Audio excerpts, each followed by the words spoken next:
I'm at the Kennel Club today to speak to Kennel Club Secretary Caroline Kisko, just to run over some of the major issues that the Kennel Club is currently dealing with.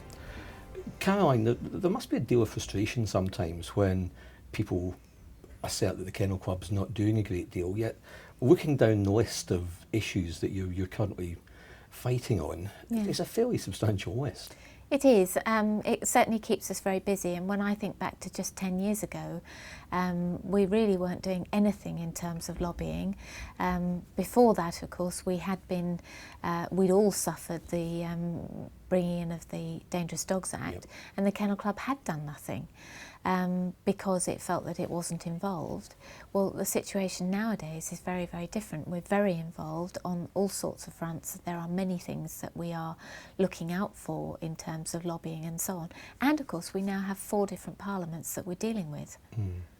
That must make things difficult at times. It does, because Westminster's okay. We're just across the road and it's quite easy to get there and so on. So lobbying at Westminster, making sure that we're heard and that dog people's views are known there is relatively straightforward, although obviously there's a lot more people there to deal with. But when you are not just dealing with that, but you're dealing with Wales, Scotland and Northern Ireland, it can stretch resources quite thinly. And I suppose issues, one of the ones that springs to mind is docking, for example, where in each of the 4 countries the rules are very different. They are different, and at the moment we're lobbying in Northern Ireland on that very subject. And it's a very difficult one for us because we try to sit quite in the middle. I mean, I don't want to say that we sit on the fence because we don't, but we do have a lot of our constituents who are really very anti-docking, and then obviously the people who have traditionally docked their dogs who are very much in favour. But there's always a risk with docking that if you take too definite a stance on it, that you will actually alienate the people that you're talking to.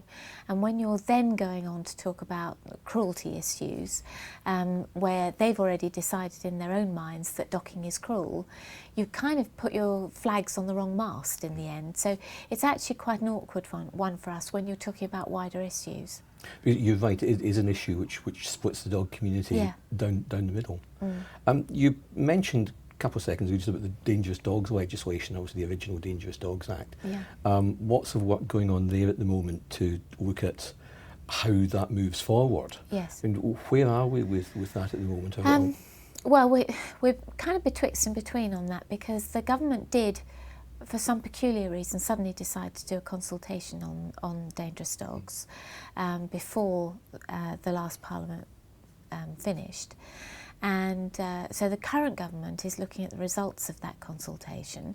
But in the meantime, we had already been working with Lord Redesdale on a dog control bill, which would sort out much of or many of the problems that are in the current Dangerous Dogs Act, and that is actually due to go back to Parliament again quite soon. So we're not quite sure where the government sits on it, because they are saying, well, we need to look at the outcome of the consultation, but on the other hand there is a bill going forward in the meantime. Right, almost cart before the horse in some respects. Well, because I don't think anybody was really aware that the government was suddenly going to start this consultation, and Lord Redesdale had already gone down the line of bringing in this bill. And any ideas at the moment what the consultation has said, what things are coming through? No, not really, because they're not giving us any answers on that as yet. I think it's going to be a little time yet before we hear anything. Right. And anything from the government about the bill, what direction that's going to take? No, I mean we know what's in the bill, obviously, because we've helped in the drafting of that along with a number of other organisations. We would like it to go forward as it is, but I think that there is bound to be a certain level of what some might call horse trading in order to get most of it through, even if we can't achieve all of it. And the change of government presumably hasn't done anything to smooth things along. Well, I suppose it has in a way. I mean, Lord Redesdale now, of course, is part of the government, whereas before he was in opposition. So that doesn't do any harm. But yes, it can, obviously, that there is a certain disjointedness that comes from moving from one parliament to the next. And any time scales, or do you know what we're looking at the moment? No, not really. I mean, it is due to go back to Parliament this month, so that will move things along again. But what the timing will be from then, we're not quite sure. Right. Perhaps a sort of lighter subject. I mean, the Kennel Club's Open for Dogs scheme, been running for a couple of years now. Yes. You see more and more of the stickers popping up around the place. And of course, the dog world offices, we've got dogs coming in every day. So for us, it's part and parcel of life, really. Yeah. How do you feel the scheme's developing? And is it developing the way you wanted it to? I think it is. I mean, we're now working in partnership with Dog Friendly because we found that managing the actual admin of the scheme was quite heavy for us because, you know, it's in amongst, as you said earlier, it's in amongst a lot of other things that we're doing. Dog Friendly was already very much set up in order to manage the actual administrative side of things. So while we are doing a lot of promotion, we make sure that all the links are there on our website. Dog Friendly are actually managing the administrative side.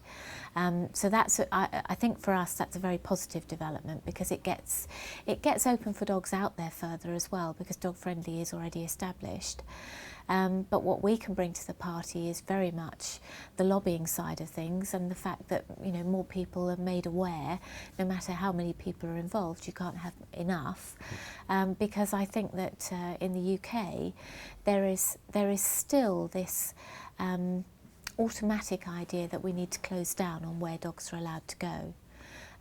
If you go to the sort of outlying regions, I know that if you go down into the southwest, probably if you went up into the lakes and so on, people would have a more sensible attitude towards dogs coming into pubs and bars and so on, cafes, wherever it may be. But unfortunately, in most of England, or most of the centre of England, they still have this idea that taking a dog into a restaurant is against the law, which is just so ludicrous because the only place you can't take a dog is into an area where they're actually preparing food, and that's a very different thing to a pub or a restaurant. We see so many big advantages to having dogs in hotels, in pubs, wherever it might be. Gets people out and about, gets the dog out and about, and it offers so much friendlier an atmosphere. There can be times when you're walking the dog and you almost feel self-conscious, or you don't want to go into certain areas or certain places with your dog. Yes. And that, I suppose, is what it's good that Open for Dogs tries to combat. That's certainly what we're aiming at. And when we find silliness is going on, and you know, stories will break in the media, like there was a B&B recently that was being told by its local authority that it couldn't have dogs on the premises. It actually couldn't have its own dog on the premises. You know, you need somebody then that can step in and help out, and that's certainly the sort of thing that we try to do, to try and change people's views and make sure that the real law is actually known. And you're mentioning about creating a friendlier atmosphere. Nothing, when you're walking a dog, other dog walkers stop and talk. Absolutely People right. stop. It does create an atmosphere which you don't get if you're just out on your own. Yeah, and you and I both know that if you are walking a dog, you're likely to get somebody come up and say hello, because they can come and say hello to the dog without appearing to be a bit odd. If they just come and say hello to you, you'd think, who are they? Yeah. Whereas when there's a dog, that's fine. They can do that and there's no problem with it. Yep. You know, on the wider issue, the Casey dog has been obviously campaigning on the dog control orders issue. Yes. That, again, is a big issue because lots of areas are now clamping down on walking dogs in parks, walking dogs in beaches, almost making it difficult to be a dog owner. Yeah, very much so. Unfortunately, the Clean Neighbourhoods and Environment Act was brought in, I think, with good intentions, but the dog control orders that are available to local authorities there are 5 of them, and I don't think any of us would disagree with the idea of having to pick up after your dog. It's a sensible idea. But of course it is. But when it comes to dogs not being allowed free exercise, and as you talk about no time when you can take a dog on the beach during the summer months and so on, it's crazy, because surely we could simply say, well, the dog has to be on the lead so it doesn't bother other people. Surely there is a way that we can all work together.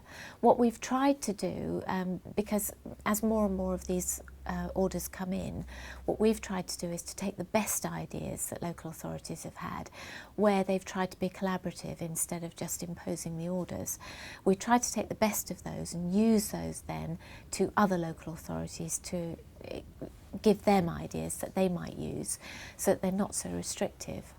That are helping them share best practices, I suppose. Yeah, absolutely right. I can see no reason why dogs should not be allowed to have free exercise in certain areas. I lived in Brighton many years ago, and at that time Queen's Park had small fences around all of the areas that dogs were not allowed into.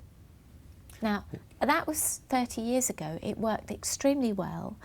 And in all the other areas, people knew that their dogs were allowed off the lead. They knew that they were, that kids would not be sitting where their dog had just pooed, even though they'd cleared up and so on, because the kids could go within the low fenced area, and everybody lived alongside each other very happily. Now, why can't we do that more frequently instead of simply saying the dog's banned? A bit of a sledgehammer to crack in that. It certainly is. And dog filing is something I know gets people Yeah. very sort of heated, but it's something that I think people are getting the message about clearing up after their dog. And my perception, and I know we spoke about this earlier, but there does seem to be less dog mess about the streets than there was 10 years ago. I honestly think that peer pressure is what's doing it, because if you think back, it was accepted that the dog went in the gutter. So owners would pull their dog to the gutter, and the dog actually eventually learned that that was the right place to go. Nowadays, even that is not acceptable, quite rightly, because you're still going to drive through it or step in it when you step off the pavement.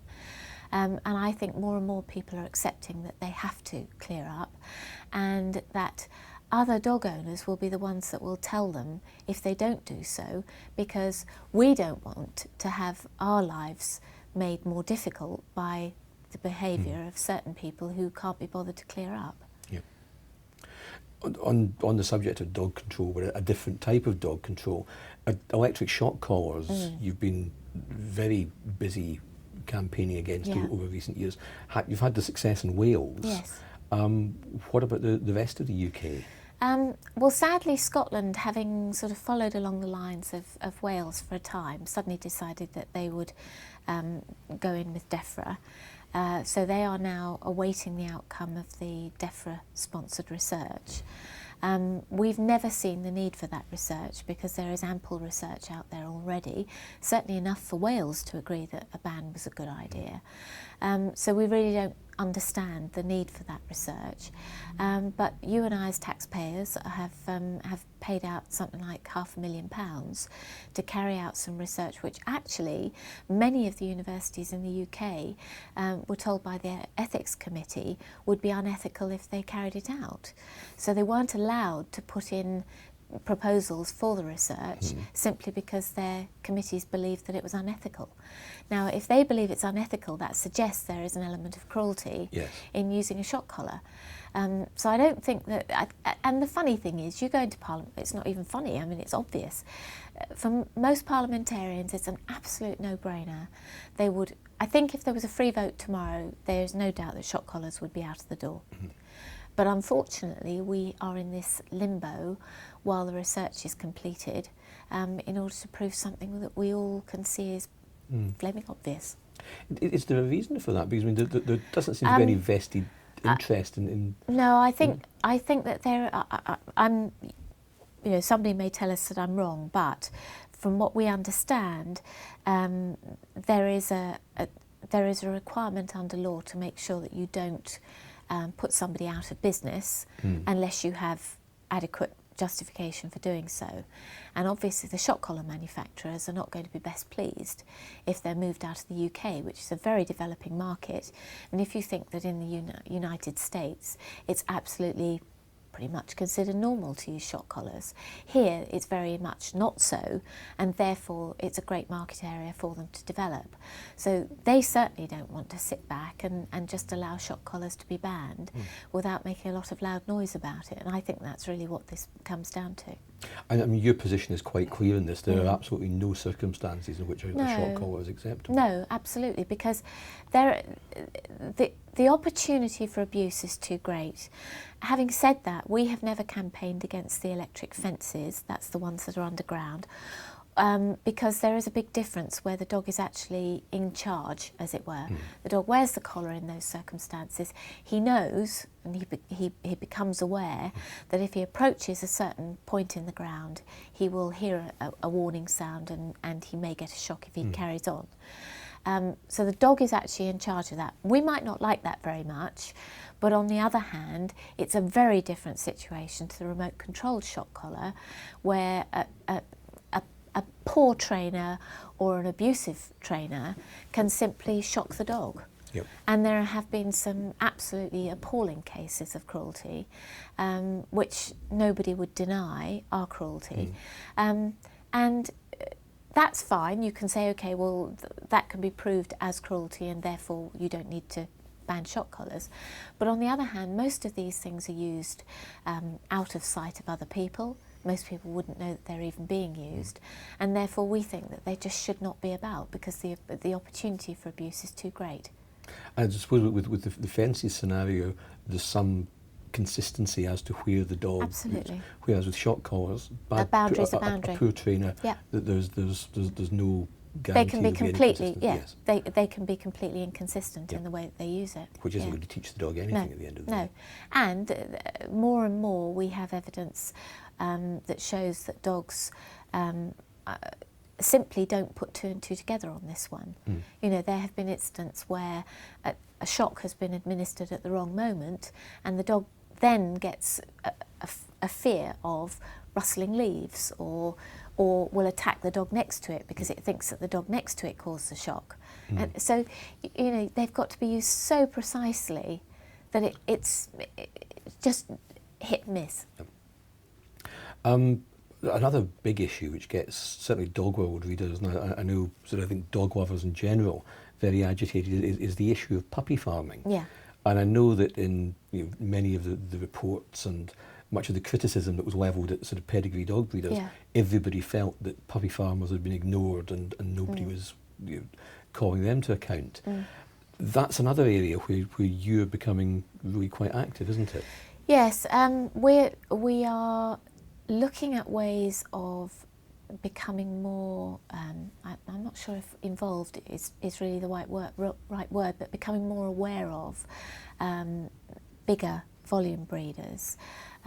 We do have to accept all of those registrations that are put to us, but we can bring in rules which require more information to come from those people.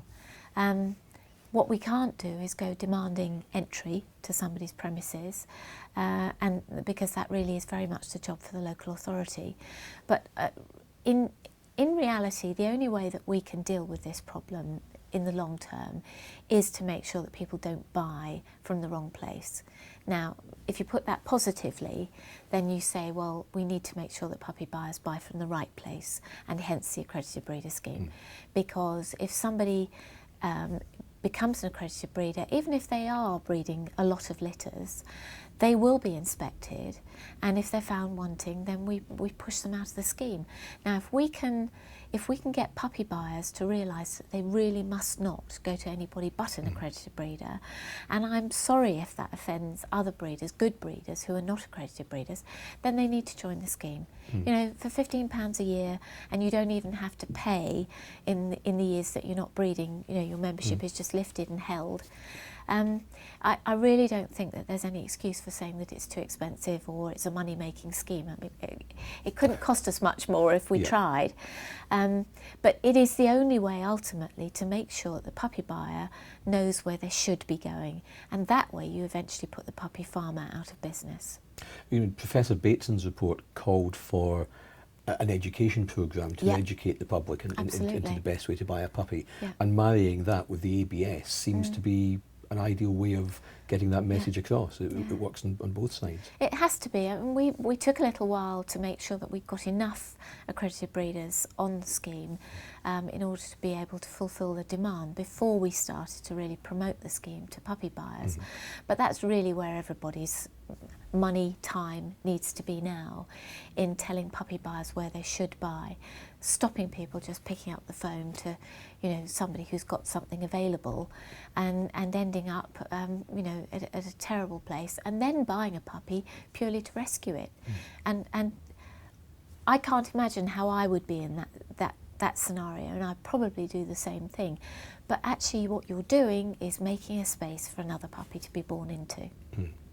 The accredited breeder scheme, and you've seen quite significant growth in the last year in terms of membership, Yeah. which must be quite satisfying. Well, we're well over 6,000 now, and it's growing. It is growing apace, and I think, you know, it's a little bit like when microchips were first introduced, and everybody was a bit, oh, you know, how do we feel about those? And I personally didn't fancy the idea of putting foreign bodies in my dogs. All of my dogs are microchipped now, because to me it makes absolute sense to make sure that if they get lost and they lose their collar, I'll get them back if they're scanned. Now, all right, there are lots of ifs and buts in there, but it still gives them a much better chance than if they're not chipped. And the same goes with the accredited breeder scheme. I think people watched it to begin with to see how it would develop, maybe with an element of suspicion, not sure where it was coming from and so on. But now we're seeing people joining in their droves, and I think people have realised that it is the only way that we can go to make sure that our world of genuine, responsible, good dog breeders, is recognised by the puppy buying public. And it's a kite mark almost. It is. It's a And you're not allowed to call it that, because that's actually a trademark. But we all know what you mean. Yes. It's something people can recognise, Yeah. and they know there's that stamp there that, Yes. that guarantees them certain. And if they've got problems, and if other breeders have problems with a particular breeder, they only have to tell us. We will get a breeder advisor around there as soon as we can, and it will be very quickly. And if somebody is found wanting, they come off the scheme immediately. There's no dithering or messing about over it. They come off the scheme. Because that, of course, is one of the big criticisms that many people had of the scheme, Yeah. this issue of inspection. Yeah. But that, of course, is one that you put to bed end Yeah. of last year with the appointment of the advisors. And isn't it fantastic that these people are very happy, more than happy, to go out there and act as advisors for the scheme and spend their time and so on, and they're doing it as volunteers. I think that's fabulous, because frankly, if we'd had to pay them all, we would have been in a really difficult position, because the Kennel Club does not have the sort of resources that would take without putting up registration fees. And that's not going to go down well with the dog breeding public anyway.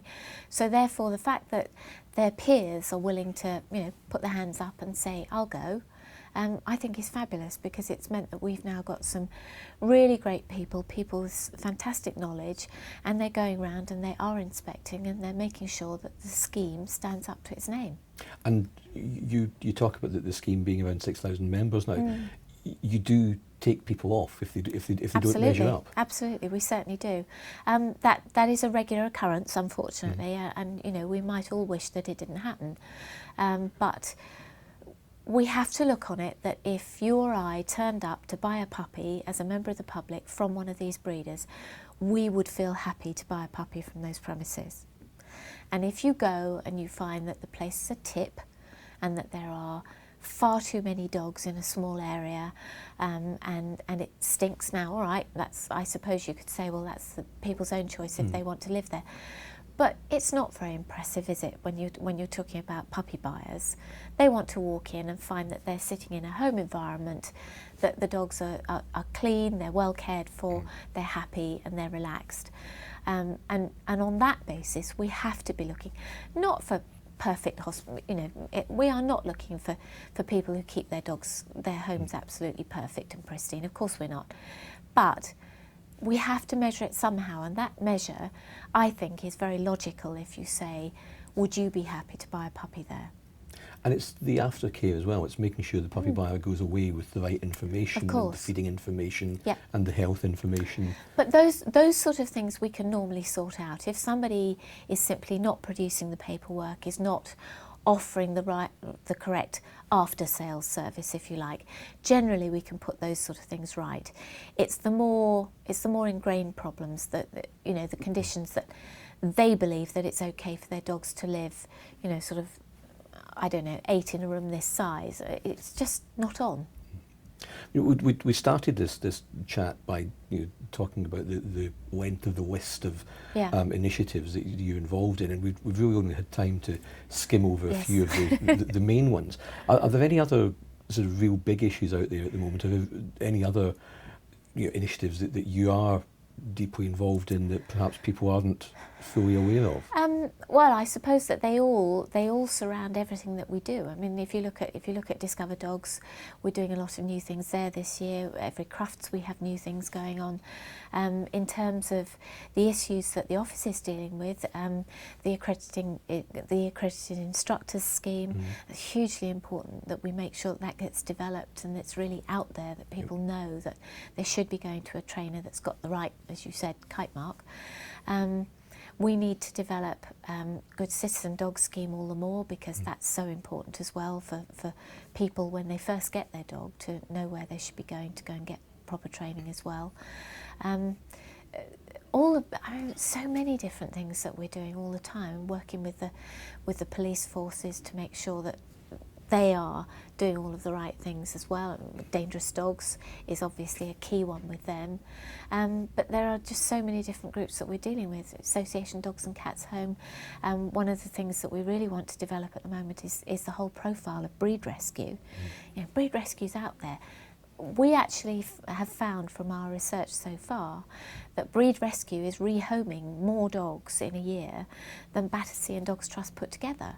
You put a real focus on that at Crufts this year. Yes, but we want to make it even more so because, unfortunately, because breed rescue is disparate, you know, they all might be part of the Kennel Club umbrella, but actually they're little groups that exist in their own right, doing a fantastic job, but really without the spotlight on them.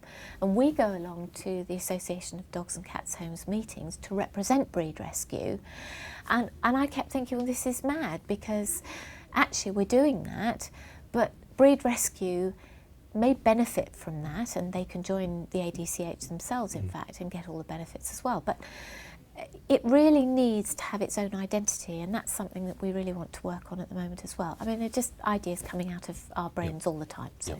And we choose to go along with all of them, even though we often think, perhaps we shouldn't pick that one up, but we do. Know that feeling very well. Yeah. Caroline, thank you for sparing the time to chat to us this afternoon. Thank you. It'd be lovely if it's something we could perhaps do on a regular basis, and so just keep people up to date on what the Kennel Club's involved in. So thank you for your time. Happy to do that, thanks.